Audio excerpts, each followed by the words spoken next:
Hello friends, welcome to Gayatri guide. Sir इथे 450 MCQ मी तुम्हाला दिलेले आहे किंवा आपण त्याला रिकाम्या जागा म्हणू शकतो. तर 450 रिकाम्या जागा आहे ज्या की तुमच्या TET असेल किंवा मग CTET असेल किंवा मग तुमची DLEDची जी काही एक्झाम आहे त्यामध्ये इम्पॉर्टंट आहे किंवा विचारले गेलेले आहे खूप वेळेस. ठीक आहे, तर एक आपण बघणार आहोत. 450 आहे, त्यामुळे व्हिडिओ थोडा लेंदी होणार आहे. लास्टपर्यंत नक्की बघायचा आहे. सगळ्यात पहिलं बघूया, स्वतःचेच स्वतः केलेले निरीक्षण म्हणजे काय? तर आत्मनिरीक्षण असते, बरोबर. सेकंड आहे, सामाजिक निरीक्षणाला अल्बर्ट बांडुरा जे आहे या मानसशास्त्राने अधिक महत्त्व दिलेले आहे. सोशियल ऑब्झर्वेशन जे आहे त्याला अल्बर्ट बांडुरा जे आहे त्यांनी अधिक महत्त्व दिलेलं आहे. थर्ड आहे, शब्दांच्या सहाय्याने घडणाऱ्या अध्ययनास शाब्दिक अध्ययन असं म्हणतात, बरोबर. शब्दांच्या सहाय्याने घडलेलं आहे म्हणजे काय की ते शाब्दिक अध्ययन असणार आहे. नंतर आहे, अध्ययनातील प्रगती दाखविणाऱ्या आलेख अध्ययन वक्र असे म्हणतात. अध्ययनात किती प्रगती झालेली आहे हे दाखवणारा जो काय आलेख असतो त्याला अध्ययन वक्र असं म्हटलं जातं. नेक्स्ट आहे, माता पित्याकडून बालकाकडे संक्रमित होणारे गुणधर्म म्हणजे काय? तर आनुवंशिकता, त्याला आपण म्हणतो हेरिडिटी, है ना. हेरिडिटीनुसारच जे काही बालक असतं ते माता पित्याकडून घडत असतं. नेक्स्ट आहे, अध्ययन व वर्तन यांच्यामधील जो काही अध्ययन आहे त्याला आपण अध्ययन म्हणतो. ठीक आहे, म्हणजे काय की अध्ययन किंवा वर्तन यांच्यामध्ये जी काय आंतरक्रिया घडते त्याला आपण अध्ययन म्हणतो, लर्निंग म्हणतो. नेक्स्ट आहे, संकीर्ण स्वरूपाच्या कौशल्यांची डॅश गाठणे सर्वांना शक्य नसते. उंची जी आहे त्याचं आन्सर इथे असणार आहे, उंची गाठणे सर्वांना शक्य नसते. आसुबल यांनी कोणते प्रतिमान विकसित केलेले आहे? तर अग्रगत संघटन जे आहे ते आसुबल यांनी विकसित केलेलं आहे प्रतिमान. नेक्स्ट आहे, प्रयत्न प्रमाद पद्धतीमध्ये मांजर हा जो काही प्राणी आहे त्यावर प्रयोग केले गेलेले होते, बरोबर. मग स्टिम्युलस अँड रिस्पॉन्स जो काय आहे त्याच्यामध्ये मांजरावर काय केलं होतं? प्रयोग केले गेलेले होते. नंतर आहे प्रयत्न प्रमाद ट्रायल अँड एरर असणार आहे. ट्रायल अँड एरर थेअरीमध्ये मांजरावर प्रयत्न केलेले गेलेले होते. नेक्स्ट आहे, आपल्या घराण्यांकडून आलेले आपल्या शारीरिक ठेवणीवर घटक म्हणजे काय? तर त्याला काय म्हणणार आहोत? अनुवंश. आपल्या घराण्याकडून जे काही घटक आलेले असतात आपल्याकडं किंवा मग आपले शारीरिक ठेवण जी घटकांवर अवलंबून असते त्याला काय म्हटलं जातं? अनुवंश म्हटलं जातं. किंवा अनुवंशाकडून आपल्यामध्ये वेगवेगळे जे काही शारीरिक घटक आहे ते आलेले असतात. नेक्स्ट आहे, अध्यापन प्रतिमानाचे जनक कोण असणार आहे? डॉक्टर ब्रूस चॉईस आणि मार्शा विल. हा जो प्रश्न आहे DLEDमध्ये जून 2023ला जो काही पेपर झाला होता त्याच्यामध्ये विचारला गेलेला प्रश्न होता. इम्पॉर्टंट आहे, F2मध्ये विचारला गेला होता. नेक्स्ट आहे, स्वतः केलेले प्रयत्नपूर्वक अध्ययन म्हणजे काय? तर स्व अध्ययन आपण त्याला म्हणू शकतो. सेल्फ लर्निंग त्याला म्हणू शकतो किंवा सेल्फ एज्युकेशनसुद्धा म्हणू शकतो. पृथक्करणाकडून डॅश डॅश हे एक महत्त्वाचे अध्यापन सूत्र आहे. तर पृथक्करणाकडून संयोजनाकडे ही काय आहे? एक अध्यापन पद्धती आहे. नेक्स्ट आहे, शिक्षक अध्ययनार्थी यांच्यातील प्रभावी आंतरक्रिया अध्ययनास काय ठरत असते? उपयुक्त ठरत असते. शिक्षक आणि विद्यार्थी जे आहे किंवा मग शिक्षक विद्यार्थ्यांमधली जी काय आंतरक्रिया असणार आहे ती अध्ययनास सगळ्यात जास्त उपयुक्त असते. जर विद्यार्थी आणि शिक्षकांचं नातं व्यवस्थित नसेल तर अध्ययन क्रिया जी आहे निष्फल होते. ठीक आहे, साधक अभिसंधान ही उपपत्ती स्किनर यांनी मांडलेली आहे, आपल्याला माहिती आहे. नेक्स्ट आहे, ज्ञानेंद्रियांच्या मदतीने संवेदना झाल्यावर अवबोध होतो. म्हणजे एखादी ज्ञानेंद्रिय आहे तेव्हा जेव्हा आपल्याला फील होतं तेव्हा त्याच्या गोष्टीचा आपल्याला काय होणार आहे? जेव्हा आपल्याला सेन्स होतो तेव्हा आपल्याला ती गोष्ट फील होते. नेक्स्ट आहे, ऑस्वेल ह्याने अग्रस्त घटक जो आहे त्याचं प्रतिमान जे आहे ते विकसित केलेलं आहे. नेक्स्ट आहे, अध्ययन होत असताना मध्येच प्रगती थांबल्यासारखी वाटते त्याला आपण काय म्हणतो? पठारावस्था म्हणतो, जिथे आपली प्रगती थांबली आहे असं आपल्याला वाटतं. एका विशिष्ट चेतकास ठराविक पद्धतीने प्रतिसाद देण्याची वृत्ती म्हणजे काय? तर अवधान, ज्याला आपण म्हणू शकतो लक्ष केंद्रित करणं म्हणू शकतो. बुद्धिमानाचा अनेक घटक सिद्धांत हा थर्डस्टन यांनी मांडलेला आहे. थर्डस्टन जो आहे त्यांनी मांडलेला आहे. नेक्स्ट आहे, अध्ययनातील कंटाळा व थकवा हे पठारावस्था किंवा मग जे काही पठारावस्था आहे त्याचं कारण असू शकतं. जेव्हा आपल्याला अध्ययनात कंटाळा किंवा थकवा येतो किंवा असं वाटतं की याच्या पुढे आपण शिकू शकत नाही किंवा मग शिकायची इच्छा नाही त्याला आपण पठारावस्था असं म्हणतो. नेक्स्ट आहे, अध्ययाची क्षेत्रीय उपपत्ती ही कर्ट लेविन जो आहे त्यांनी मांडलेली आहे. नेक्स्ट आहे, अवघड विषय अभ्यासणे म्हणजे उत्तम अध्ययन असे शक्तिवादी जो काही उपपत्ती आहे त्याच्यात मांडलं गेलेलं आहे. नेक्स्ट आहे, थार्नडाईकचा तिसरा अध्ययन नियम म्हणजे कोण असणार आहे? परिणामाचा नियम असं होय किंवा मग परिणामाचा नियम आहे असं म्हटलेलं आहे. नेक्स्ट आहे अनुवंशाचा अभ्यास. मेंडल याने अनुवंशाचे 2 नियम सांगितलेले आहे. अनुवंशाचा अभ्यास जो आहे तो मेंडल यांनी मांडलेला आहे किंवा अनुवंशाचे 2 नियम त्याने सांगितलेले आहे. कोणी? तर मेंडल यांनी सांगितलेले आहे. नेक्स्ट आहे विल्यम वुंटसने याने लाइपझिग जो आहे येथे मानसशास्त्राची पहिली प्रयोगशाळा खोलली होती. हा सुद्धा प्रश्न जो आहे तो आपल्याला DLED मध्ये विचारला गेलेला आहे किंवा मग पहिली प्रयोगशाळा जी आहे ती जर्मनीत कोणी खोलली? तर विल्यम वुंट जो आहे ते याचा आन्सर असणार आहे. नेक्स्ट आहे भौतिकशास्त्रांचे डॅश निश्चित असतात. काय? तर सिद्धांत जे आहे, थेरी ज्या असतात त्या भौतिकशास्त्रांच्या निश्चित असतात. नेक्स्ट आहे मानसशास्त्राची रचना सूत्रमय असत नाही. मानसशास्त्राची जी काय रचना आहे ती सूत्रमय नसते. मानसशास्त्र कोणत्याही सूत्रावर अवलंबून नाही आहे. ठीक आहे. नेक्स्ट आहे शिक्षणशास्त्राचा अभ्यास विषय काय असतो? एक माणूस असतो. मनोविश्लेषण शास्त्रानुसार मनाचा बराच भाग काय असतो? अबोध झालेला असतो किंवा अबोध अवस्थेत असतो. नकळत केलेल्या निरीक्षणाला काय म्हणतात आपण? अलिखित अवलोकन असं म्हटलं जातं. जेव्हा आपण नकळत एखाद्या गोष्टीचं निरीक्षण करतो तेव्हा त्याला अलक्षित अवलोकन असं म्हटलं जातं. म्हणजे एखाद्याचं लक्ष नाही आहे ना, आपण त्याला निरीक्षण करतोय म्हणजे काय करतोय आपण? त्याचं लक्ष नाही आहे म्हणजे अलक्षित आहे. अलक्षित अवलोकन, त्यातून आपल्याला जे काही भेटतंय त्यातून आपण जे काही शिकतोय त्याला अलक्षित अवलोकन असं म्हटलं जातं. नियमित वातावरणातील निरीक्षण म्हणजे काय? तर प्रयोग, प्रॅक्टिकल आपण त्याला म्हणू शकतो. नियमित वातावरणात जे काय आपण निरीक्षण करतो त्याला आपण प्रयोग म्हणतो. सर्वेक्षण हे नियोजनाला काय असतात? पायाभूत ठरत असतात. आत्मनिरीक्षण पद्धती ही अशास्त्रीय आहे. नेक्स्ट आहे निरीक्षण करणे ही अत्यंत वेळखाऊ पद्धती आहे. ठीक. ॲरिस्टॉटल हे मानसशास्त्राचे जनक आहे. हा सुद्धा प्रश्न आपल्याला DLED मध्ये आहे, इम्पॉर्टंट आहे. ॲरिस्टॉटल हा काय आहे? मानसशास्त्राचा जनक आहे. सायकोलॉजी हा शब्द ग्रीक या भाषेतून तयार झालेला आहे, लक्षात ठेवायचं आहे. नेक्स्ट आहे व्यक्तीच्या वर्तनाचा सखोल अभ्यास म्हणजे काय? तर जीवन वृत्तांत पद्धतीने किंवा मग जीवन वृत्तांत पद्धतीने व्यक्तीच्या जीवनाचा किंवा वर्तनाचा सखोल अभ्यास होत असतो किंवा मिळत असतो. वर्तनाचे शास्त्र म्हणजे मानसशास्त्र ही व्याख्या वॉटसन जो आहे त्याने केलेली आहे. हा सुद्धा DLED मध्ये आणि आपला TETचा जो पेपर आहे त्यामध्ये सुद्धा हा प्रश्न खूप वेळेस विचारला गेलेला आहे की वर्तनाचे शास्त्र म्हणजे मानसशास्त्र ही व्याख्या वॉटसन याने केलेली आहे. प्रायोगिक पद्धती ही शास्त्रशुद्ध पद्धती असते, आपल्याला माहिती आहे. आत्मनिरीक्षणास उपनिरीक्षण असेही म्हटलं जातं. नेक्स्ट असणार आहे मानसशास्त्र म्हणजे मानवी वर्तनाचा अभ्यास करणारे शास्त्र होय. बरोबर. मानसशास्त्र आहे म्हणजे मानवी वर्तनाचा अभ्यास करायचा आहे. मानवाचं वर्तन कसं आहे, मानव वागतो कसा आहे, त्याचे अनुवंशिक कॅरेक्टर काय काय आहे, त्याचे परिसरातील कॅरेक्टर काय काय आहे. म्हणजे काय की मानसशास्त्र म्हणजे मानवाचं जे काय वर्तन आहे जन्मापासून मृत्यूपर्यंतचं त्याचा अभ्यास करणारे शास्त्र होय. स्वतःचे स्वतः केलेले निरीक्षण म्हणजे आत्मनिरीक्षण होय. डबल आलेला आहे हा प्रश्न. नेक्स्ट आहे प्रायोगिक पद्धती ही बालवर्तनाची शास्त्रीय पद्धत असणार आहे. नेक्स्ट आहे जीवन वृत्तांत पद्धतीत व्यक्तीची संपूर्ण व्यक्तिगत आणि कौटुंबिक माहिती मिळवली जाते. जीवन वृत्तांत जो काही पद्धती आहे त्याच्यामध्ये जी काही पर्सनल इन्फॉर्मेशन आणि जी काय आपली कौटुंबिक इन्फॉर्मेशन असते, फॅमिली इन्फॉर्मेशन जी असते ती मिळवली जाते. अध्ययन ही चिरंतर चालणारी प्रक्रिया आहे किंवा ती चिरकाल टिकणारी प्रक्रिया आहे, म्हणजे न थांबणारी प्रक्रिया आहे. प्रेरणा ही कशातून निर्माण होते? गरजेतून निर्माण होत असते. नेक्स्ट असणार आहे शिक्षणाच्या प्रगतीपथावरील शून्य प्रगतीचा टप्पा म्हणजे काय? तर पठारावस्था. हा काय आहे? शून्य टप्पा किंवा मग एखाद्या गोष्टीचं अवलोकन न होणं किंवा एखाद्या गोष्टीचं मन न लागणं, शिक्षणात मन न लागणं, त्याचं काय तर आहे पठारावस्था ही तिथे येत असते. पठारावस्थेचा टप्पा तो असतो. नेक्स्ट आहे अध्ययन वक्रावरून कशाचा अंदाज येतो? प्रगतीचा अंदाज आपल्याला करता येतो. नेक्स्ट असणार आहे परिस्थितीच्या बदलानुसार अध्यापनातही होणाऱ्या बदलास काय म्हटलं जातं? तर समायोजन म्हटलं जातं. ॲकोमोडेशन असं म्हटलं जातं. नेक्स्ट आहे कोणत्याही प्रकारच्या विषयाचे ज्ञान देताना त्याचा सराव किंवा मग सराव शिक्षकांना करून घेतला पाहिजे, म्हणजे त्या विषयाचं ज्ञान विद्यार्थ्यांना सखोल ज्ञान मिळतं किंवा दीर्घकाळ लक्षात राहतं. थार्नडाईकचे अध्ययनाचे विषय किती आहेत? 3 नियम त्यांनी मांडलेले आहे थार्नडाईकने. नंतर आहे प्रलोभनामुळे कशाला चालना मिळते? तर कृतीला चालना मिळत असते. अभिजात अभिसंधान हे उद्दीपक महत्त्वाचा मानला जातो. अभिजात अभिसंधान. ठीक आहे. लेविन हा काय आहे, क्षेत्रीय उपपत्तीजनक असणार आहे.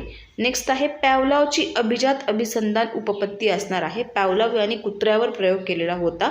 ठीक आहे, stimulus and response he theory याने इथं वापरलेली होती. नेक्स्ट आहे प्रभुत्व संपादन उपपत्तीचा उद्गाता कोण आहे, तर डॉक्टर ब्लूम जो आहे तो प्रभुत्व संपादन उपपत्तीचा उद्गाता आहे. स्किनर याने काय केलं आहे, कबूतर यावर प्रयोग केलेला आहे. लक्षात ठेवायचं आहे, पॅवलॉव यांनी कुत्र्यावर डॉगवर प्रयोग केला आहे, स्किनर याने कबुतरावर प्रयोग केला आहे. आणि आधी काय होता, थार्नाडाईक होता I think. Trial and error theory जी आहे त्याच्यामध्ये मांजरीवर प्रयोग केला गेला होता. थार्नाडाईक होता की ट्रायल अँड थेअरीमध्ये मांजरावर प्रयोग केला गेला होता. नेक्स्ट आहे ज्ञानेंद्रियांची प्रथम संवेदना झाल्याशिवाय अवबोध कळणे कठीण असते. प्रगती थांबल्याच्या काळात काय म्हणतात, त्याला प्रठारावस्था म्हणतात. हा सुद्धा प्रश्न खूप वेळेस विचारला गेलेला आहे. नेक्स्ट आहे मर्मदृष्टी अध्ययन पद्धतीला बुद्धिमत्तेचा अधिक वापर केला जातो. ज्या ठिकाणी बुद्धिमत्तेचा अधिक वापर केला जातो त्याला आपण काय म्हणतो, मर्मदृष्टी किंवा मर्मदृष्टी अध्ययन पद्धती असे म्हणतो. नेक्स्ट आहे शारीरिक व मानसिक अध्ययनात नैसर्गिक परिपक्वतेचे महत्त्व जास्त असते. बरोबर. नेक्स्ट असणार आहे अध्ययन ही जीवनभर चालणारी प्रक्रिया असणार आहे. लर्निंग जी आहे ती जीवनभर चालणारी प्रक्रिया आहे. नेक्स्ट आहे संवेदना अधिक अर्थ, याला आपण काय म्हणतो, अवबोध म्हणतो. एखाद्या गोष्टीचा आपल्याला काय म्हणतात सेन्स झाला आणि त्यातून आपल्याला काहीतरी बोध झाला म्हणजे काय की त्या गोष्टीचा आपल्याला अर्थ समजला गेलेला आहे, अवबोध झाला आहे, ती गोष्ट आपल्याला समजली आहे. नेक्स्ट आहे ज्ञानाची समर्पकता दाखवून देणारी उपपत्ती ही कोणी मांडलेली आहे, ब्रुनर यांनी मांडलेली आहे. नेक्स्ट आहे बुद्धिमत्तेचे संक्रमण हे अनुवंशामुळे घडत असतं. नेक्स्ट क्वेश्चन आहे शालेय कार्यक्रम वातावरण ही काय करत असते, निर्मिती करत असते. एका ज्ञानेंद्रियाचे कार्य दुसऱ्या ज्ञानेंद्रियास करता येत नाही. जसं की नाकाने आपण श्वास घेतो तर आपण कानाने श्वास घेऊ शकत नाही, डोळ्यांनी आपल्याला दिसतं तर आपण नाकाने बघू शकत नाही. म्हणजे एका ज्ञानेंद्रियाचे कार्य हे दुसऱ्या ज्ञानेंद्रियास करता येत नाही. संवेदना ही ज्ञानग्रहणाचा किंवा मग ज्ञानग्रहणाची काय आहे, पहिली पायरी असणार आहे. किंवा मग सेन्स आहे किंवा सेन्सिटिव्हिटी असताना ती ज्ञानग्रहणाची पहिली पायरी आहे. नंतर आहे उद्दीपक नसताना भास होण्यास काय म्हणतात, चित्तभ्रम असं म्हणतात. चित्तभ्रम म्हणजे काय की मनाचा भ्रम आहे. एखादी गोष्ट तिथे नाहीच आहे पण आपल्याला त्याचा भास होतो. फॉर एक्झाम्पल तुम्ही रात्री रस्त्याने चालता आहात, रात्री 1-2 वाजता, मग तुम्हाला भूत वगैरे असेल किंवा मग आपल्याला असं वाटतं की कोणीतरी आपल्या मागं चालत येते, कोणतरी आपल्या मागं पळत येते है ना, कोणतरी ओरडते. म्हणजे काय आहे, तुमच्या मनाचा तो भ्रम आहे. एखादी गोष्ट उद्दीपक, तो गोष्ट नाहीच आहे अस्तित्वात, त्याचा काय आहे, तुमच्या मनात भ्रम असणार आहे. नेक्स्ट आहे कल्पनाशक्ती ही माणसाला मिळालेले मोठे काय आहे, वरदान आहे. नेक्स्ट आहे पूर्वग्रहित दूषित व्यक्तीला सगळेच दोषच म्हणजे काय की सगळे दोषच दिसत असतात. जे काही पूर्वग्रहित दूषित व्यक्ती असतो त्याला सगळे दोषी दिसत असतात. आजूबाजूला असणारी माणसं असेल, वस्तू असेल, सगळ्या दोषी दिसत असतात. नंतर आहे वार्धक्यामुळे कमी होणाऱ्या स्मृतीस काय म्हटलं जातं, स्मृतिभ्रंश असं म्हटलं किंवा मग स्मृतिभ्रंश असं म्हटलं जातं. अभिरुची जन्मजात तसेच अर्जित असू शकते. म्हणजे काय की अभिरुची जी आहे, एखाद्याला आवडणारी गोष्ट आहे, एखाद्यात रुची असणारी गोष्ट आहे. आवडणारी म्हणजे एखाद्यामध्ये सपोज एखाद्याला पेंटिंग आवडते तर ती काय आहे, जन्मजात अर्जित वस्तू असू शकते किंवा ती गोष्ट त्याला आधी जन्मापासूनच त्याला काय असणार आहे, त्या गोष्टीचं ज्ञान असायला किंवा मग असू शकतं. नेक्स्ट आहे प्रेरणेमुळे वर्तनाला निश्चित काय मिळते, तर दिशा मिळते. अवधान आणि अभिरुची हे 2 घटक आहे एकमेकांवर अवलंबून असणार आहे.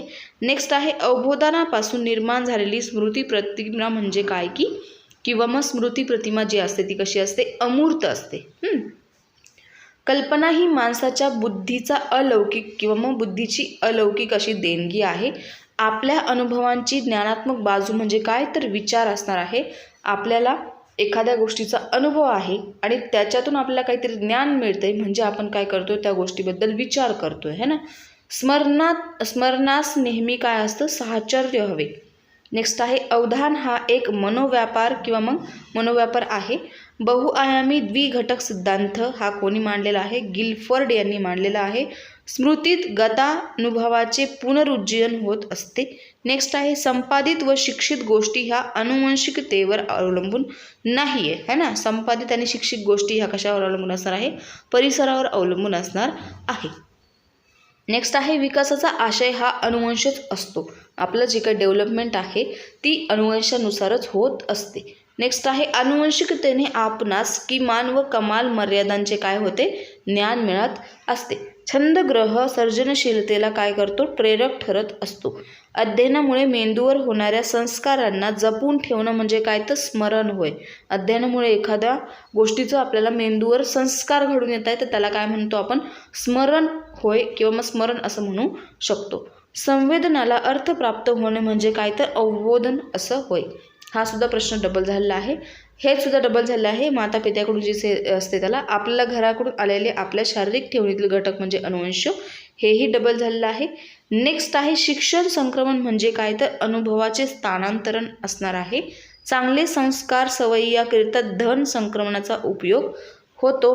परिश्रमामुळे मानसिक शक्तींना बळ प्राप्त होते किंवा मग होते असा शक्तिवादी उपपत्तींचे मत आहे.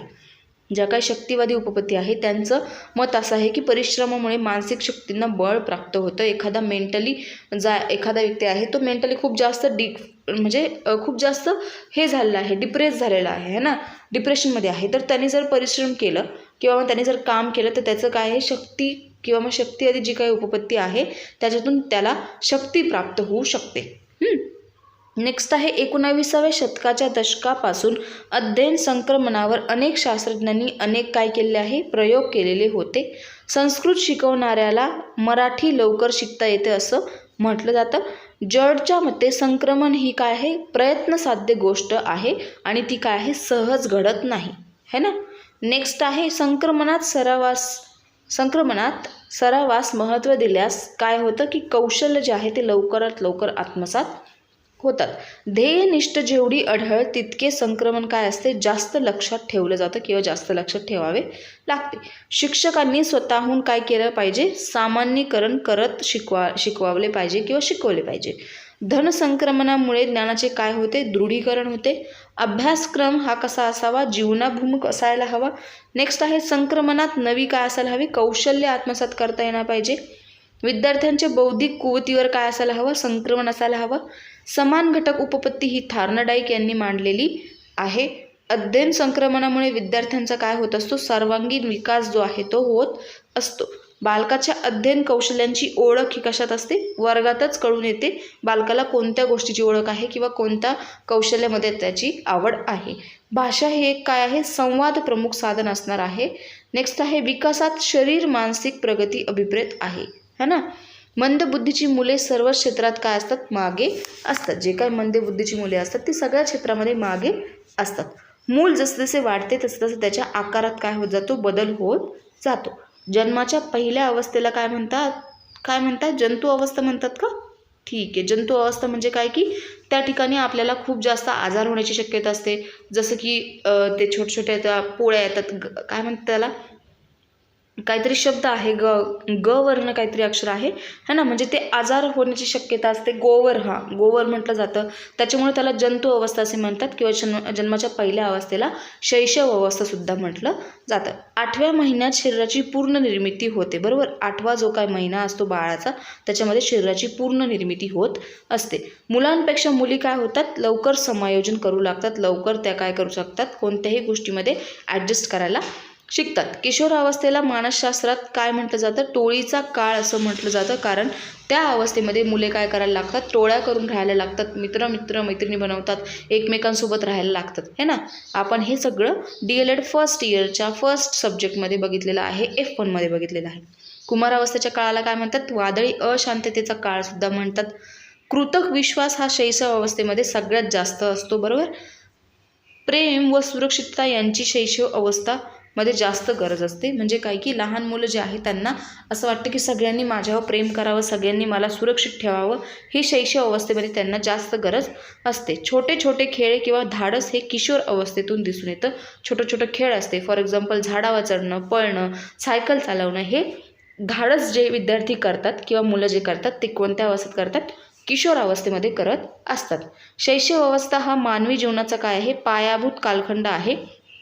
या ठिकाणी विद्यार्थ्यांचा पाया जो आहे तो व्यवस्थितपणे रोवला गेला तरच काय होतं, विद्यार्थी एक चांगला नागरिक म्हणून किंवा मग चांगला व्यक्ती, चांगला विद्यार्थी घडतो. ठीक आहे. वाढ ही कसली असते, संख्यात्मक असते, तर विकास कसा असतो, गुणात्मक असतो. बरोबर, पहिलाच चॅप्टर आहे वाढ आणि विकासाचा. अध्ययन व अध्यापन हे काय आहे, परस्परावलंबी सब्जेक्ट किंवा मग परस्परावलंबी गोष्टी आहे. अध्यापनमुळे काय होत असते, अध्ययन होण्यास मदत मिळत असते. शिक्षक व विद्यार्थी यांच्यात काय असायला हवी, सतत एक आंतरक्रिया असायला हवी. अध्यापन म्हणजे काय की शिकण्यास प्रवृत्त करणं, एखादी गोष्ट शिकण्यास प्रवृत्त करणं, त्याला काय म्हटलं जातं, अध्यापन म्हटलं जातं. मॉन्टेसरी पद्धतीमध्ये कशाचा उपयोग केलेला आहे, साहित्याचा उपयोग भरपूर प्रमाणात केलेला आहे.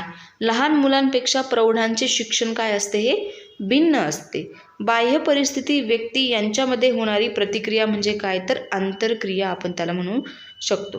पूर्वज्ञान जागृत करून नवीन ज्ञानाची अनुभूती द्यावी लागते, त्याला आपण ज्ञान रचनावाद असेही म्हटलं जातं. पद्धती हे साधन असल्यामुळे त्याचा वापर करताना तारतम्य असायला हवं किंवा तारतम्य बाळगायला लागतं. नेक्स्ट क्वेश्चन आहे, उच्च स्तरावरील विद्यार्थी कसे असतात, समजदार असतात. बरोबर, लहान मुलांपेक्षा उच्च स्तरावरचे विद्यार्थी समजदार असतात. अध्ययन अध्यापन प्रक्रियेचा केंद्रबिंदू कोण असतो, तर विद्यार्थी असतो. चाइल्ड सेंटर अध्ययन अध्यापन पद्धती आपली आहे, ही गोष्ट कधीही विसरायची नाही. नेक्स्ट आहे, चेतना ही विद्यार्थी विकासाची काय आहे, प्राणशक्ती असणार आहे. अध्यापन प्रतिमानाचे किंवा मग अध्यापन प्रतिमान म्हणजे एक प्रकारचे काय आहे, नियोजन आहे, प्लॅनिंग आहे. नेक्स्ट आहे, विद्यार्थ्यांमध्ये संशोधन वृत्तीचा विकास कशामुळे होत असतो, स्वयंशोधन पद्धतीमुळे होत असतो. संशोधन वृत्ती विद्यार्थ्यांमध्ये जेव्हा एखादी गोष्ट स्वतः शोधून काढतात तेव्हाच ती वृत्ती विकास विद्यार्थ्यांमध्ये होत असतो. पृच्छा प्रतिमानाचे जनक कोण आहे, रिचर्ड सचमन जे आहे ते पृच्छा प्रतिमानाचे जनक आहे. नेक्स्ट आहे, कथन पद्धती ही कशासाठी असते, लहान मुलांसाठी उपयुक्त असते. लहान मुलांना एखादी गोष्ट सांगितल्या किंवा मग गोष्टी सांगून काही गोष्टी त्यांना समजून सांगाव्या लागतात. आंतरक्रिया प्रणाली ही फ्लॅडर्स याने विषद केलेली आहे. नंतर आहे, पर्यवेक्षित अध्ययन म्हणजे काय, तर मार्गदर्शन असं त्याला म्हटलं जातं. नेक्स्ट आहे, स्वयं अध्ययन म्हणजे काय, तर स्वतः प्रयत्नपूर्वक केलेले अध्ययन जे आहे त्याला आपण स्वयं अध्ययन म्हणतो. म्हणजे काय की स्वतः एखादी गोष्ट प्रयत्न करून केले तर त्याला स्वयं अध्ययन म्हणतात. नंतर आहे, सचेतन अध्ययनासाठी कृतीला काय दिलेलं आहे, महत्त्वाचे स्थान जे आहे ते दिलेलं आहे. अध्यापन प्रतिमानाचे जनक ब्रूस जॉयस आणि मार्शावाल हे आहे. हा प्रश्नसुद्धा डबल आलेला आहे. नेक्स्ट आहे, विद्यार्थी शिक्षकाचं काय करत असतात, तर अनुकरण करत असतात. विद्यार्थी शिक्षकांचं अनुकरण करून खूप साऱ्या गोष्टी शिकत असतात. शाळा हे कुटुंब असून काय आहे, मुख्याध्यापक हा कुटुंबाचा पालक असतो. बरोबर. नेक्स्ट आहे, विद्यार्थ्यांच्या ज्या काही समस्या आहेत त्या शिक्षकाने सहानुभूतीने सोडवायला हव्या. विद्यार्थ्यांचे कौतुक केल्यास विद्यार्थ्यांचा काय वाढत असतो, आत्मविश्वास वाढत असतो. एखाद्या विद्यार्थ्याने गणित सोडवलं आहे तर आपण त्याचं कौतुक केलं, वा वा किती छान गणित सोडवलं, किती लवकर सोडवलं, सगळ्यांपेक्षा खूप पटकन सोडवलं, तर त्याचा काय होतो, आत्मविश्वास वाढत असतो. वातावरणातील गुणदोषांचा परिणाम कशावर होत असतो, तर शिक्षकावर होत असतो. विद्यार्थ्यांना कशाची शिक्षा करणे हा काय आहे, गुन्हा आहे. तर शारीरिक शिक्षा जी आहे ती करणे विद्यार्थ्यांना गुन्हा आहे. नंतर आहे, बांधिलकी म्हणजे काय, तर कर्तव्याची जाणीव किंवा मग आत्मीयता होय. नंतर आहे, मन विकृत असणं म्हणजे काय, तर मन आजारी असणं होय. विकृत म्हणजे काय की एखाद्या गोष्टीत मन लागत नाही आहे, एखादी गोष्ट करूच वाटत नाही आहे, म्हणजे काय आहे, मन आजारी आहे. नेक्स्ट आहे, मानसिक अवस्थेमुळे शिक्षक काय होतो, अध्यापक जी काही गोष्ट आहे अध्यापनाकडे काय करू शकतो, दुर्लक्ष करू शकतो. मानसिक अस्वस्थता जी असेल त्याच्यामुळे शिक्षकांचं अध्यापनाकडे शिकवण्याकडे दुर्लक्ष होऊ शकतं. नेक्स्ट आहे, आर्थिक दुरावस्था हेही शिक्षकाच्या मानसिक स्वास्थ्यास काय आहे, कारणीभूत ठरू शकतं. आर्थिक म्हणजे काय की ज्या ठिकाणी तुम्ही शिक्षकाला समज 30 दिवस शिक्षक काम करतो आहे आणि ज्या ठिकाणी तुम्ही त्याला 2 किंवा 3,000 रुपये पेमेंट देत आहे तर तिथे सुद्धा शिक्षकाची काय आहे, मेंटल जे काही हेल्थ आहे ती खराब होऊ शकते किंवा मग आर्थिक जे काही पगार जो आहे तो कमी भेटल्यामुळे सुद्धा त्याचं मानसिक स्वास्थ्य जे आहे ते हे होऊ शकतं, खराब होऊ शकतं. ठीक आहे. शरीरा एवढेच मनाचे आरोग्यही काय आहे, सगळ्यात जास्त इम्पॉर्टंट आहे. जेव्हा तुमचं मन असेल तेव्हाच तुम्ही एखादी गोष्ट करू शकता. जेव्हा तुमचं मन असेल तेव्हा तुम्ही शिकू शकता. जेव्हा तुमचं मन असेल तेव्हा तुम्ही फिरू शकतात, है ना. जेव्हा तुमचं मन असेल तेव्हा तुम्ही खाऊ शकतात. कोणतीही गोष्ट बळजबरीने होत नाही. तुमच्या मनाचं जे आहे, मन सगळ्यात जास्त आरोग्य असणं गरजेचं आहे शरीरापेक्षा. ठीक आहे. शिक्षकाचे मानसिक आरोग्य कसे असायला हवे? संतुलित असायला हवे. स्वसंकल्पना म्हणजे काय? तर स्वतःलाच स्वतःची ओळख किंवा जाणीव होय, है ना. नेक्स्ट आहे विद्यार्थ्यांच्या ज्या काही समस्या आहेत त्या शिक्षकाने सहानुभूतीने सोडवाव्यात. आंतरिक संघर्ष असल्यास शिक्षकाचे मानसिक स्वास्थ्य बिघडते. डबल आलेला आहे हा एक क्वेश्चन. नंतर आहे कुसुमा योजनाने सुद्धा शिक्षकांचे जे काही किंवा मानसिक स्वास्थ्य जे आहे ते बिघडलं जातं. आपल्या इच्छा पूर्ण झाल्या नाहीत तर वैफल्य येते. म्हणजे काय की इच्छा जर पूर्ण झाल्या नाही तर एखाद्या गोष्टीचा कंटाळा येतो किंवा मग काही म्हणजे जीवनात येऊन काही उपयोगच नाही, वैफल्य म्हणजे फळच भेटलं नाही असं वाटतं. नेक्स्ट आहे शिक्षण ही प्रक्रियाच मुळात एक सुंदर काय आहे? सामाजिक रूप आहे. बरोबर. शारीरिक शिक्षा मुलांना घातक ठरते, है ना. नेक्स्ट आहे शिक्षकाने पक्षपाती नसावे. म्हणजे काय की हुशार मुलांची बाजू घेऊन बोलणं, मठ्ठ मुलांना साईडला टाकणं म्हणजे शिक्षकाने पक्षपाती नसावं. नेक्स्ट आहे मूल्यमापन म्हणजे काय? तर मापन करणे व मापनाचे मूल्य ठरवणं म्हणजे काय? तर मूल्यमापन होय. मापनात संख्यात्मक मापन होते तर मूल्यमापनात संख्यात्मक आणि गुणात्मक असे 2 प्रकारचे मापन जे आहे ते असणार आहे. शिक्षणातून काय साध्य करायचे असते? तर हे उद्दिष्टावरून स्पष्ट केलं जातं. तर शिक्षणातून आपल्याला काय साध्य करायचं आहे हे त्याच्या उद्दिष्टांवरून ठरवलं जातं. नेक्स्ट आहे क्षमता व व्यक्तीची प्रगती याचा काय आहे? जवळचा संबंध असणार आहे. मूल्यमापनामुळे शिक्षकाचे अध्यापन किती यशस्वी होते याचा पडताळा करता येतो. बरोबर. आपण खूप वेळेस बघितलेलं आहे प्रत्येक चॅप्टरच्या एंडिंगला मूल्यमापन जो काही धडा आहे किंवा मग प्रत्येक विषयाचे एंडिंगला मूल्यमापन चॅप्टर आहे त्यामध्ये आपल्याला हेच सगळं दिसलेलं आहे की माणसाचं काय होतं म्हणजे मूल्यमापनामुळे शिक्षकाचं किंवा विद्यार्थ्यांचं किती अध्ययन झालं आहे, किती अध्यापन यशस्वी झालं आहे ते आपल्याला समजतं. त्याचे टाईप किती आहे, त्याचे तंत्र कोणते आहे, साधने कोणती आहे, हे सगळं आपल्याला प्रत्येक विषयाच्या शेवटच्या चॅप्टरमध्ये दिलेलं आहे. ठीक आहे. शिक्षण प्रक्रियेचा हेतू काय आहे? विद्यार्थ्यांचा सर्वांगीण विकास करणं किंवा विद्यार्थ्यांची सर्वांगीण प्रगती करणं. निकष संदर्भ चाचण्या किंवा मग निकष संदर्भ मूल्यमापनासाठी काय आहे? क्षमताधिष्ठित चाचण्या ज्या असतात त्या तयार कराव्या लागतात. मापन ही एक काय आहे? वस्तुनिष्ठ बाब असणार आहे. मूल्यमापन ही काय असणार आहे? एक प्रक्रिया आहे. क्षमतेमध्ये उपाययोजनांवर अधिक भर दिलेला असतो. विद्यार्थ्यांच्या ठिकाणी असणारी सुप्त शक्ती म्हणजे काय? तर क्षमता हे आहे इम्पॉर्टंट आहे. हा प्रश्न लक्षात ठेवायचा आहे. मूल्यमापनात संख्यात्मक आणि गुणात्मक दोन्ही मापन असतात. बरोबर. मापनाचं वर्णन जे आहे ते संख्यात्मकमध्ये केलं जातं. किती चांगले या प्रश्नाचे उत्तर मूल्यमापनामुळं मिळतं. म्हणजे काय की विद्यार्थ्यांनी किती चांगल्या प्रकारे प्रश्न सोडवले, किती चांगल्या प्रकारे एखाद्या प्रश्नाचं उत्तर दिलं हे मूल्यमापनामुळं आपल्याला मिळत असतं. शिक्षण प्रक्रियेचा हेतू काय आहे? विद्यार्थ्यांचा सर्वांगीण विकास होणं. बरोबर. ॲगॉफ व नेड लक्सी जो आहे यांनी निकष संदर्भीय मूल्यमापनाची पद्धती जी आहे त्या विकसित केलेला आहे. नेक्स्ट आहे निकष संदर्भीय मूल्यमापन आहे किंवा निकष संदर्भीय चाचण्या आहे त्या तयार करताना क्षमताधिष्ठित असायला हव्या. उद्दिष्टांची गरज कशामुळे असते? अध्यापन साधनांमुळे निश्चित करण्या किंवा मग अध्यापन साधने निश्चित करण्यासाठी उद्दिष्टांची गरज जी आहे ते असते. नेक्स्ट आहे क्षमता व व्यक्तीच्या प्रगती जो आहे त्यांचा दोघांचा जवळचा संबंध असणार आहे. मूल्यमापन प्रक्रिया ही जी आहे ती अविरत किंवा मग अमर्यादित प्रक्रिया आहे. निरंतर चालणारी चिरकाल टिकणारी प्रक्रिया आहे. ध्येय हे फार व्यापक आहे म्हणून अनिश्चित स्वरूपाचे ते असते. बरोबर. वर्गीकरणामध्ये श्रेणीनुसार जी मालिका तयार केली जाते तिला श्रेणीबद्ध वर्गीकरण असं म्हटलं जातं. बरोबर. विघटितांचे एकत्रीकरण म्हणजे काय? तर संश्लेषण ॲनालिसिस आपण त्याला म्हणू शकतो. नेक्स्ट आहे श्रेणीबद्ध वर्गीकरणामुळे अध्ययन अध्यापन क्रिया काय होत जाते? अधिक व्यापक होत जाते. नंतर आहे चरित्र संवर्धन करणं. हे काय आहे? एक दूरगामी उद्दिष्ट आहे.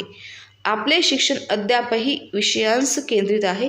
म्हणजे काय की मराठी असेल, इंग्लिश असेल, कोणताही विषय आहे त्या विषयांवर अनुसरून त्या विषयात तो जो विषय आहे तोच आपल्या शिक्षणाचं काय आहे? केंद्र आहे. ठीक आहे. नंतर आहे विद्यार्थ्यांच्या प्रगतीचे मूल्यमापन करण्यासाठी स्पष्टीकरणाचा हा काय आहे? एक उपयोग जो आहे तो होतो किंवा होत असतो.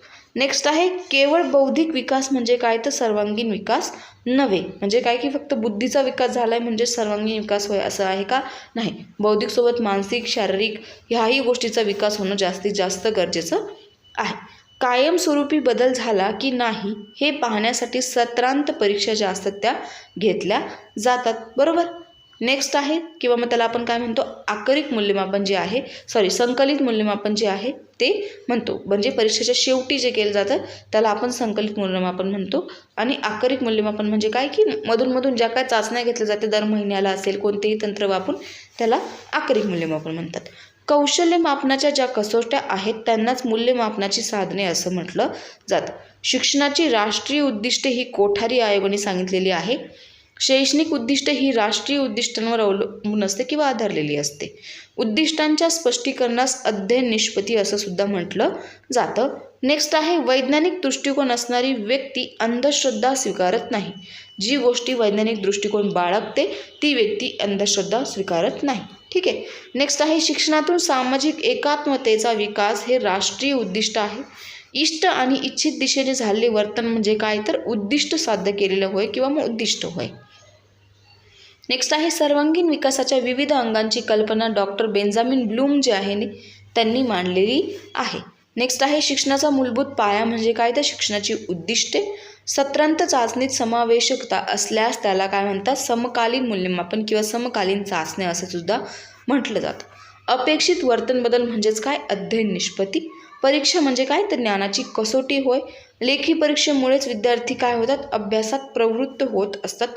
पूर्व नियोजन नसल्यास तोंडी परीक्षा काय असते आत्मनिष्ठ बनत असते. बरोबर. प्रात्यक्षिक परीक्षेत भावनात्मक उद्दिष्टांचे मापन जे आहे ते होत नाही. प्रात्यक्षिक परीक्षा जी आहे प्रॅक्टिकल एक्झाम जी असते त्याच्यामध्ये भावनात्मक उद्दिष्टांचे मापन होत नाही. नेक्स्ट आहे दोषांचा निश्चित शोध घेणं म्हणजे काय तर निदान करणं. एखाद्या गोष्टीचं निदान करणं सॉल्व करणं एखादी गोष्ट बघणं है ना. नेक्स्ट आहे प्रगतीचा स्तर निश्चित करण्यासाठी पद निश्चय श्रेणी जो आहे त्याचा वापर केला जातो. कसोटीत जितके प्रश्न जास्त तेवढी विश्वसनीयता जी असते ती जास्त असते. नेक्स्ट आहे समस्या सूची हे मूल्यमापनाचे किंवा मूल्यमापनाचे आत्मनिरीक्षणाचे एक काय आहे साधन आहे. समस्या सूची आपण त्याला म्हणतो. पडताळा सूची जे काय आहे ते सुद्धा आत्मनिरीक्षणाचे साधन आहे. दैनंदिन हे मूल्यमापनाचे प्रक्षेपण साधन आहे. ओळखा पाहू हे काय आहे समाजमिती तंत्राचे साधन आहे. हे सगळं आपण बघितलेलं आहे. आविष्कार तंत्रालाच प्रक्षेपण चाचण्या असंही म्हटलं जातं. दोषांची निश्चित शोध घेणं म्हणजे काय तर निदान करणं. मापनातील सातत्य म्हणजे काय तर विश्वसनीयता. ओळखा पाहू हे काय आहे समाजमिती तंत्र आहे. तोंडी परीक्षा या साधनाने विद्यार्थ्यांचे वाचन कितपत प्रभावी आहे हे आपल्याला कळतं. नेक्स्ट आहे बहुपर्यायी प्रश्न तयार करताना किमान 3 पर्याय द्यावेत. बरोबर. बहुपर्यायी प्रश्न तुम्ही तयार करता आहात तर त्याला कमीत कमी 3 ऑप्शन ABC दिले पाहिजे. आणि जास्तीत जास्त 4-5 ठीक आहे. नंतर आहे वाक्यपूर्ती हे काय आहे आविष्कार तंत्र आहे किंवा मग आविष्कार तंत्रातील एक गुणात्मक साधन असणार आहे. वाक्यपूर्ती म्हणजे काय की अर्ध वाक्य द्यायचं आहे आणि त्याच्यापुढे विद्यार्थ्यांना पूर्ण करायला लावायचं आहे. नेक्स्ट आहे प्रगतीचा स्तर निश्चित करण्यासाठी पद निश्चय श्रेणी जी आहे तिचा वापर केला जातो. नेक्स्ट आहे ज्या कसोटीमध्ये विद्यार्थ्यांतील सूक्ष्म भेद लक्षात आणून देण्याची क्षमता आहे त्या कसोटीमध्ये भेदन क्षमता जी असते किंवा मग त्याला भेदन क्षमता असं सुद्धा म्हटलं जातं. नेक्स्ट आहे पदनिश्चय श्रेणीचा उपयोग जो आहे तो एखाद्या गुणांचा किंवा मग एखादे गुण जे आहे ते बघण्यासाठी केला जातो. नेक्स्ट आहे चाचणीच्या निकषांपैकी विश्वसनीयता जो आहे हा सगळ्यात महत्त्वाचा निकष मानला जातो. नेक्स्ट आहे शिक्षणाचे उद्दिष्ट म्हणजे काय ते विद्यार्थ्यांची प्रगती होय. परीक्षा तंत्र जे आहे ते महत्त्वाचे प्रभावी तंत्र आहे. लेखी परीक्षा हे मूल्यमापनाचे साधन असणार आहे. वस्तुनिष्ठ प्रश्न हे कशा असतात बहुधा उपयोजन उद्दिष्टांवर आधारलेले असतात. ठीक आहे. नेक्स्ट क्वेश्चन आहे विद्यार्थ्यांच्या अभ्यासाच्या सवयी पाहण्यासाठी पडताळा सूची जो आहे ते जास्तीत जास्त उपयुक्त साधन ठरलेलं जातं किंवा ठरतं. प्रात्यक्षिक परीक्षेत भावनात्मक उद्दिष्टांचे मापन जे आहे ते होत नाही. हा प्रश्नसुद्धा डबल आलेला आहे. नंतर आहे विद्यार्थ्यांच्या अंगाच्या गुणांचा किंवा कौशल्यांचा कितपत विकास झाला आहे हे पाहण्यासाठी आपण काय करतो पडताळा सूची जी आहे त्याचा उपयोग करतो. परीक्षा हे मूल्यमापनाचे पहिले उपयोग आहे किंवा पहिला उपयोग आहे. तोंडी परीक्षेमध्ये वस्तुनिष्ठता कमी असून व्यक्तिनिष्ठता काय असते जास्त असते. आविष्कार तंत्राला प्रक्षेपण तंत्र असं सुद्धा म्हटलं जातं. मुलाखत हे आत्मनिरीक्षणात्मक तंत्राचे उपयुक्त असे मूल्यमापनाचे काय आहे साधन आहे. नेक्स्ट आहे लेखी परीक्षेतून एकाच वेळी अनेक विद्यार्थ्यांचे मूल्यमापन काय केलं जातं. लेखी परीक्षेतून एकाच वेळी अनेक विद्यार्थी एका ठिकाणी बसवले जाते आणि विद्यार्थ्यांचं मूल्यमापन केलं जातं की किती विद्यार्थ्याला किती मार्क्स मिळत आहे ना. परीक्षा म्हणजे काय तर ज्ञानाची कसोटी असणार आहे. परीक्षेमुळे विद्यार्थ्यांच्या संख्यात्मक प्रगतीचे चित्र आपल्याला मिळतं. परीक्षेमुळे शिक्षकास आत्मसंशोधन करता येतं. प्रश्नपत्रिकेत संपादन करताना सर्व पत्रिकेत विकल्प नसावेत. बरोबर. प्रभावी व सुनियोजित नियोजन ही परीक्षेच्या प्रभावी परीक्षणाची एक काय आहे, गुरुकिल्ली म्हणायला हरकत नाही. कसोटी म्हणजे काय तर व्यक्तीच्या कौशल्यांची किंवा क्षमतांची परीक्षा घेणं. निरीक्षणात काय आहे, वस्तुनिष्ठता येण्यासाठी पडताळ सूचीचा उपयोग होत असतो. प्रगतीपत्रक म्हणजे विद्यार्थ्यांच्या वर्तनाचे स्पष्ट, स्वच्छ व निश्चित असे प्रतिबिंब दाखवणारा आरसा होय. प्रगतीपत्रक रिझल्ट किंवा मग आपण त्याला मार्कशीट म्हणू शकतो. ठीक आहे. म्हणजे काय की विद्यार्थ्यांचं वर्तन काय आहे, त्यांनी किती चांगल्या प्रकारे अक्षर काढलं, किती चांगल्या प्रकारे पेपरमध्ये काय दिवे लावलेत हे बघण्यासाठी काय आहे, एक प्रगतीपत्र म्हणजे काय, प्रतिबिंब आहे, विद्यार्थ्यांचा तो आरसा आहे की तुम्ही नेमके कसे आहात. ठीक आहे. अभिरुची प्रश्नावली म्हणजे आत्मविष्काराचा गुणात्मक मूल्यमापनाचे एक साधन असणार आहे. वस्तुनिष्ठ प्रश्न हे बहुधा उपाययोजनावर आधारलेले असतात. संपादनूक चाचणी तयार करताना उद्दिष्ट जे असतात ते विचारात घ्यावे लागतात. चाचणीच्या सुरुवातीस सोपे प्रश्न जे असतात ते टाकायला असतात, जसं की रिकाम्या जागा भरा, जोड्या लावा. 8 क्वेश्चन जे असतात ते आपल्याला सोपे असतात पहिल्या क्वेश्चनमध्ये, आपल्याला माहिती आहे. ठीक आहे. निरीक्षणात वस्तुनिष्ठता येण्यासाठी पडताळा सूचीचा काय होत असतो, उपयोग होत असतो. घटक चाचणीमध्ये उपघटकाला किती गुण द्यायचे हे काय असते, महत्त्वाचे असते. बरोबर. नेक्स्ट आहे स्मरणशक्तीवर भर देणारे प्रश्न नसावेत. जास्तीत जास्त काय आहे, म्हणजे जसं की रिकामी जागा आहे, मग हा प्रश्न आहे तर इथे तुम्हाला रिकामी जागा दिलेली आहे, मग या ठिकाणी तुम्हाला काय लिहायचं आहे, हे असे प्रश्न जास्त प्रमाणात टाकू नये. किंवा मग ऑप्शनवाले प्रश्न जे आहे ते जरी टाकले तरी चालतात, परंतु स्मरणशक्तीवर भर देणारे प्रश्न त्यामध्ये जास्ती प्रमाणात नसावेत. नेक्स्ट आहे दीर्घोत्तरी प्रश्नांमुळे विद्यार्थ्यांना अभ्यासाची सवय लागते. बरोबर. मोठे मोठे प्रश्न जे असतील त्यांच्यामुळे विद्यार्थ्यांना अभ्यासाची सवय जी आहे ती लागत असते. नेक्स्ट आहे जोड्या लावणे. हा प्रश्न प्रकार कशाचा आहे, वस्तुनिष्ठ प्रकाराचा आहे. आपण प्रश्न प्रकार जे आहे त्याचा मोठा व्हिडिओ बनवला आहे, त्यामध्ये हे सगळं ऑलरेडी डिटेल एक्सप्लेन केलेलं आहे. नेक्स्ट आहे वस्तुनिष्ठ प्रश्न हे कशावर असतात, उपयोजनावर आधारलेले असतात. युग्मीकरणाला जोड्या जुळवणे असंही म्हटलं जातं. बरोबर. वस्तुनिष्ठ प्रश्नांचे उत्तर हे निश्चित स्वरूपात असायला हवं. म्हणजे काय की एक आणि एकच ऑप्शन तिथे येणार असतं, त्यामुळे तिथे ऑप्शन जर चुकलं तर 1 मार्क तुमचा पूर्ण वाया जातो. ठीक आहे. संविधान तक्त्यास त्रिमिती तक्ता असं म्हटलं जातं. ब्लू प्रिंट जो आहे, ठीक आहे, हे सुद्धा आपले सगळे जे प्रश्न आहे हे DEDचे प्रश्न असणार आहे. मिळालेल्या ज्ञानाची चाचणी घेण्याचे एकमेव साधन म्हणजे काय तर प्रश्न असणार आहे. मूल्यमापनाची विविध साधने जे आहे निर्दोष असणं आवश्यक आहे. नेक्स्ट आहे परीक्षा फलाचे पृथक्करण करताना संदर्भ लक्षात घ्यावा लागतो. बरोबर. विद्यार्थ्यांची कुवत, वर्गातील सरासरी गुण जे असतात त्याच्यावर गुणांचा अर्थ लावला पाहिजे. क्रमांकाचा अर्थ वर्गातील विद्यार्थी संख्येवर अवलंबून असतो. बरोबर. विविध क्षमतांचा विकास ह्या त्यांच्या वयानुसार होत असतो. प्राप्तकांचे विश्लेषण करताना प्रगती किती झाली यावर भर दिलेला असतो. भेदमूल्य प्रश्नांच्या काठिण्य पातळीवर अवलंबून असतात. विद्यार्थ्यांना परीक्षेत जे गुण मिळतात त्यांना प्राप्तांक असे म्हटलं जातं, म्हणजे त्यांनी प्राप्त केलेले अंक आहे ते. निरीक्षण करून काढलेली सरासरी म्हणजे काय तर बहुलक आपण त्याला म्हणतो. केंद्रीय प्रवृत्तीच्या माध्यमात किंवा मग माध्यमांची परिणामामुळे काय होत असतं, गुणांचा मूल्यांचा विचार केला जात असतो. प्रसामान्य संभाव्य वक्रास काय म्हटलं जातं तर घंटाकार वक्र असं सुद्धा म्हटलं जातं. गुणांऐवजी श्रेण असल्यास मध्यगा जे आहे हे परिणाम अधिक उपयुक्त ठरते. नेक्स्ट आहे अंकगणितीय पद्धतीने काढलेली सरासरी म्हणजे काय तर माध्यमान आपण त्याला म्हणतो. जसं की 6 सब्जेक्ट आहे, 6+6+6 डिवायडेड बाय किती आहे तर 6 आहे, असं करून जे काय सरासरी काढली जाते त्याला आपण मध्यमान असं म्हणतो. मीन आपण त्याला म्हणतो. बरोबर. मीन है ना, टोटल डिवायडेड बाय मीन आपण त्याला म्हणतो. नेक्स्ट आहे व्यक्तीचा पगार हे खंडित श्रेणीचे उदाहरण आहे. नेक्स्ट आहे संख्यामालिकेचे किंवा मग संख्यामालेचे 4 समान भाग करण्यास चतुर्थक असं म्हटलं जातं. 4 समान भाग करण्यास आपण त्याला काय म्हणतो, चतुर्थक म्हणतो. मध्यगा म्हणजे मोजून काढलेली सरासरी होय. बरोबर. नेक्स्ट आहे मध्यांक हे भौतिक किंवा मग भौमितिक स्वरूपाचे परिणाम असणार आहे. वारंवारिता विभाजनास मध्यम किंवा मध्यमान हा गुरुत्व मध्य असतो. बरोबर. नेक्स्ट आहे केवळ निरीक्षणाने बहुलक ठरविता येत असते, म्हणजे निरीक्षणानेच काय होतं तर बहुलक ठरवता येतो. मध्यमान हे परिणाम किंवा मग परिमाण बैजिक स्वरूपाचे असते. पुढचा प्रश्न बघूया 251 नंबरचा. बुद्धिमत्तेचे संक्रमण कशामुळे होत असतं तर अनुवंशामुळे होत असतं. शालेय कार्यक्रम वातावरण काय असते, निर्मिती जी असते त्याचं आन्सर असणार आहे. एका ज्ञानेंद्रियाचे कार्य दुसऱ्या ज्ञानेंद्रियास करता येत नाही. काही क्वेश्चन जे आहे ते खूप वेळेस डबल आहे आणि हे जे क्वेश्चन आहेत तेच खूप वेळेस आपल्याला एक्झाममध्ये डबल विचारलेले असतात. ठीक आहे. संवेदना ही काय आहे, ज्ञानग्रहणाची पहिली पायरी आहे. उद्दीपक नसताना भास होण्यास काय म्हणतो आपण, चित्तभ्रम असं म्हणतो. कल्पनाशक्ती ही माणसाला मिळालेले काय आहे, मोठे वरदान असणार आहे. पूर्वग्रहित दूषित व्यक्तीला सगळे काय असतात, दोषच दिसत असतात.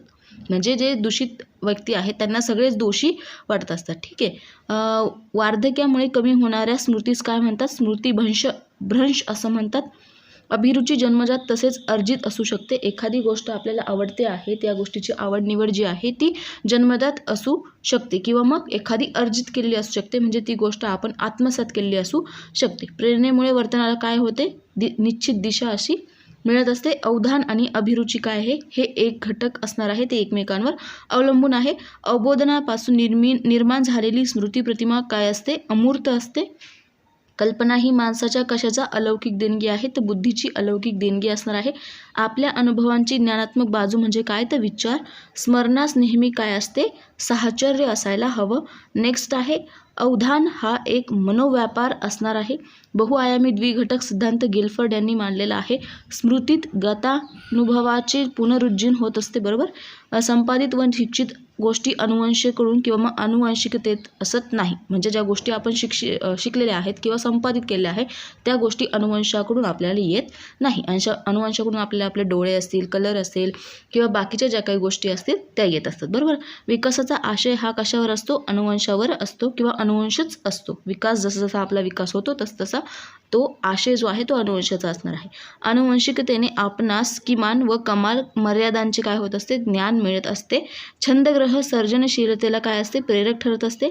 अध्ययनामुळे मेंदूवर होणाऱ्या संस्कारांना जपून ठेवणं म्हणजे काय, तर स्मरण आपण त्याला म्हणू शकतो. अध्ययनामुळे आपल्या मेंदूवर जे काही संस्कार होतात त्यास आपण काय म्हणतो, स्मरण असे म्हणतो. नेक्स्ट आहे संवेदनाला अर्थ प्राप्त होणे म्हणजे काय, तर अवबोधन होणे किंवा मग एखादी गोष्टीचा बोध होणं. माता पित्याकडून बालकाकडे संक्रमित होणारे गुणधर्म म्हणजे काय, तर अनुवंश आपण त्याला म्हणतो. आपल्या घराण्याकडून आलेले आपल्या शारीरिक ठेवणीतील घटक म्हणजे काय, तर अनुवंश.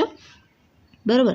बालकाच्या अध्ययन कौशल्याची ओळख कशात होत असते, वर्गात होत असते. भाषा हे काय आहे, प्रमुख संवाद साधन आहे. विकासात शारीरिक मानसिक प्रगती ही काय असते, अभिप्रेत असते. बरोबर. मंद बुद्धीची मुले जी असतात ती सर्व क्षेत्रात मागे असतात. मूल जसजसे वाढत येत असतं त्याच्या आकारात सुद्धा काय होत असतो, बदल होत असतो. जन्माच्या पहिल्या अवस्थेला काय म्हणतात, जंतू अवस्था म्हणतात. भरपूर जे काही क्वेश्चन आहेत ते डबल आहे.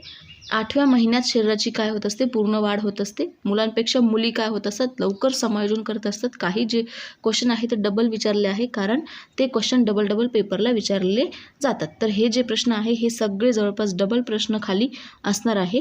ठीक आहे. इथे बघूया अंकगणिताचे सामान्यीकरण म्हणजे बीजगणित होय. हा जो काही क्वेश्चन आहे जून 2023 हा क्वेश्चन तुम्हाला विचारला गेलेला होता. गणितमध्ये F7चा जो काही पेपर होता त्यामध्ये तुम्हाला 1 मार्क्ससाठी रिकामी जागाला विचारला गेलेला होता. प्रज्ञा आणि तर्क यांच्या विकासातून गणित ही विषयाची काय आहे, भाषा असणार आहे. भागाकार ही गुणाकाराची विरुद्ध क्रिया असणार आहे. बरोबर. समकेंद्र पद्धतीत घटकांची काय असतात, शीर्षके तीच असतात, फक्त पद्धत जी आहे ती वेगवेगळी असणार आहे. अध्यापनातील अडचणी दूर करण्यासाठी संगणकाचा उपयोग केला जातो. दृकश्राव्य परिणामामुळे अध्ययन प्रक्रिया रंजक होते.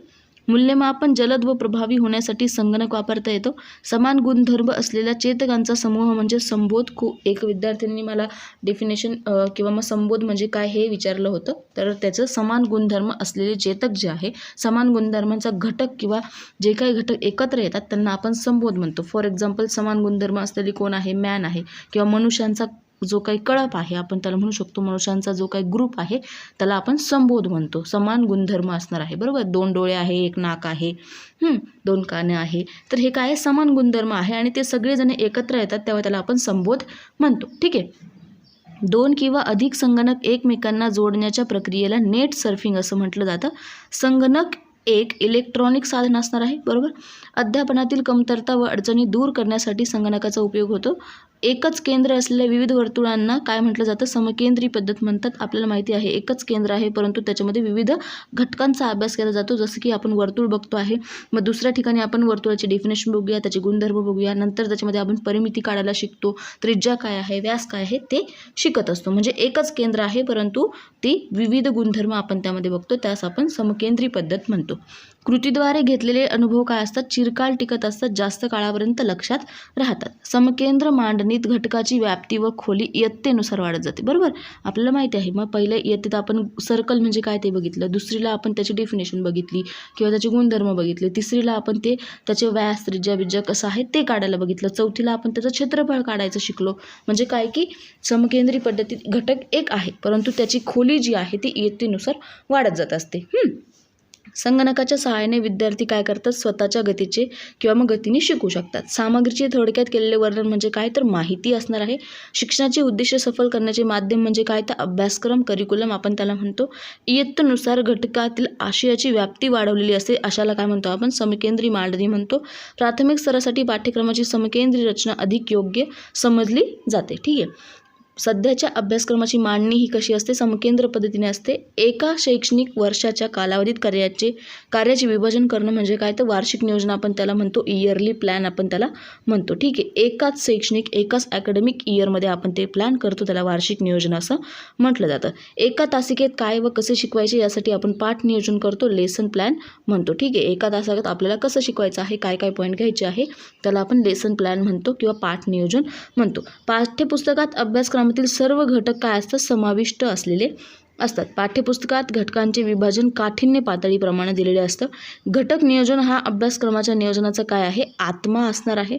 घटक नियोजन ही वार्षिक नियोजनानंतरची पायरी असणार आहे. घटक हा कसा असायला हवा? एकजिन्सी किंवा मग एकजिनी असायला हवा.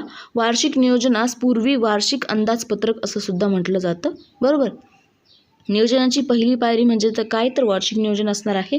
पाठ्यांशाचा अधिक सराव व्हावा यासाठी विद्यार्थ्यांना घरी सोडविण्यासाठी काय दिलेला असतो? गृहपाठ दिलेला असतो, बरोबर.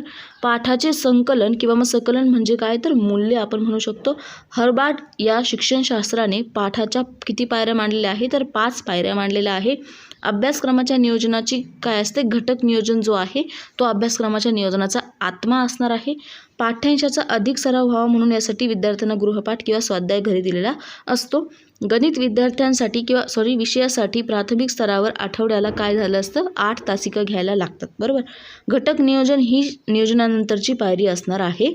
नंतर आहे शिक्षकांच्या दैनंदिन अध्यापनाच्या दृष्टीने पाठ नियोजन ही अत्यंत महत्त्वाची क्रिया असणार आहे. नंतर आहे शिकवलेल्या विषय भागातील ज्ञानाचा उपयोग करून उदाहरणे सोडवणे म्हणजे काय? तर उपयोजन आपण त्याला म्हणू शकतो. एका शैक्षणिक वर्षाच्या कालावधीत कार्याचे विभाजन करणे म्हणजे काय? तर वार्षिक नियोजन. अध्यापनाची सूत्रे अध्यापकाला विचारप्रवण करतात आणि मार्गदर्शनसुद्धा करत असतात. आधी बालमानसशास्त्राची विचार करून मगच मुद्द्यांचा क्रम काय करावा लागतो? ठरवावा लागतो. नेक्स्ट आहे राष्ट्रीय शैक्षणिक धोरण 1986 मध्ये काय केलेलं आहे? बालकेंद्रित अध्यापनावर विशेष भर दिलेला आहे. चाइल्ड सेंटर अध्यापन मी खूप वेळेस सांगितलेलं आहे. उद्गामी म्हणजे काय? तर वर जाणे आणि अवगामी म्हणजे काय? तर खाली येण्याची क्रिया असणं आहे. उद्गामी पद्धतीमध्ये प्रश्न आणि उत्तरास काय केलेलं असतं? भरपूर वाव दिलेला असतो. पृथक्करण पद्धतीमध्ये अध्यापनास वेळ काय असतो किंवा मग अध्यापनास जास्त वेळ लागत असतो. नेक्स्ट आहे वेगवेगळे भाग एकत्र करून एक वस्तू अथवा विचार तयार करणं म्हणजे काय? तर संयोजन आपण त्याला म्हणू शकतो. नंतर आहे प्रायोगिक पद्धतीमध्ये काय होतं की गणिताबद्दल विद्यार्थ्यांच्या मनात गोडी आणि आवड निर्माण केली जाते. नंतर आहे प्रायोगिक पद्धतीस प्रत्येक कृतीतून ज्ञान मिळत असल्यामुळे ते काय असते? पक्के स्मरणात राहते. म्हणजे काय की आपण प्रयोग करून बघतो आहे म्हणजे ती गोष्ट आपल्याला दीर्घकाळ लक्षात राहते. डॉक्टर आर्मस्ट्राँग जे आहे ते स्वयंशोधन पद्धतीचे जनक असणार आहे. हा सुद्धा क्वेश्चन आपल्याला विचारलेला आहे. स्वयंशोधन पद्धत ही फार हुशार विद्यार्थ्यांसाठीच उपयुक्त असते, बरोबर. समस्या पद्धतीचा जनक कोण आहे? तर जॉन डुई असणार आहे. समस्येची उकल होताना शारीरिक आणि मानसिक कृतींनाही काय असतं? महत्त्व असतं. दिग्दर्शक पद्धती वापरल्यानंतर किंवा मग वापरल्याने सामान्य बोध किंवा मग तत्त्वे जे आहे ते चांगले लक्षात राहतात. पर्यवेक्षित अभ्यास म्हणजे काय, तर शिक्षकाच्या मार्गदर्शनाखाली केलेला अभ्यास होय. नेक्स्ट आहे अध्यापनाची प्रतिमाने म्हणजे एक प्रकारचे नियोजन किंवा नमुना असे आपण त्याला म्हणू शकतो. संकल्पना प्राप्ती प्रतिमानामध्ये एकच संकल्पना निवडलेली असते. बरोबर. संकल्पना निर्माण झाली की वस्तू किंवा घटना जी आहे ती ओळखता येते. स्मरणशक्ती हा अध्यापनाचा पाया आहे किंवा अध्ययनाचा पाया आहे. फळा हे काय आहे, दृकश्राव साधने आहे ज्याच्यावर आपण बघू शकतो, बघून लिहू शकतो. म्हणजे काय आहे ते दृकश्राव साधन आहे, दृक साधन आहे. चित्ररूप साधनात नकाशे, आराखडे आणि चित्रे यांचा सुद्धा समावेश असतो. गणित हा विषय बहुतेक मुलांना कंटाळवाणा वाटत असतो. बरोबर. ठीक आहे. प्रात्यक्षिका अध्यापकाला प्रथम काय करतात, स्वतः कृती करावी लागते. गणित विषयक खेळ हे उपक्रम गणित अध्यापनास काय होत असतात, पूरक ठरत असतात. गणित प्रदर्शनामुळे परस्पर काय होते, मैत्री वाढते. तर अशा प्रकारे आपण जवळपास 400 MCQ इथं बघितलेलं आहे. यापैकी जवळपास 200च्या आसपास MCQ तुम्हाला इथून मागचे जे काही पेपर झाले DEDचे किंवा TETचे त्यामध्ये विचारलेले आहे. खूप सारे MCQ या ठिकाणी रिपीट पण केलेले आहे. जवळपास एक MCQ 3 ते 4 वेळेस इथे तुम्हाला रिपीट केलेला दिसून आलेला असेल, लक्षातसुद्धा आलेला असेल. ठीक आहे. तर अशा प्रकारे आपण हा शॉर्टकट व्हिडिओ बघितला. यातले बरेचसे MCQs 2024चा जो काय आपला DEDचा पेपर होणार आहे त्यामध्ये विचारले जाऊ शकतात. त्यामुळे व्यवस्थितपणे लक्षात घ्यायचे आहे, अभ्यास व्यवस्थितपणे करायचा आहे. ठीक आहे. भेटूया परत पुढच्या एखाद्या नवीन व्हिडिओसोबत. व्हिडिओ आवडला असेल तर लाईक, शेअर, सबस्क्राईब करायचं आहे. Bye bye. Take care.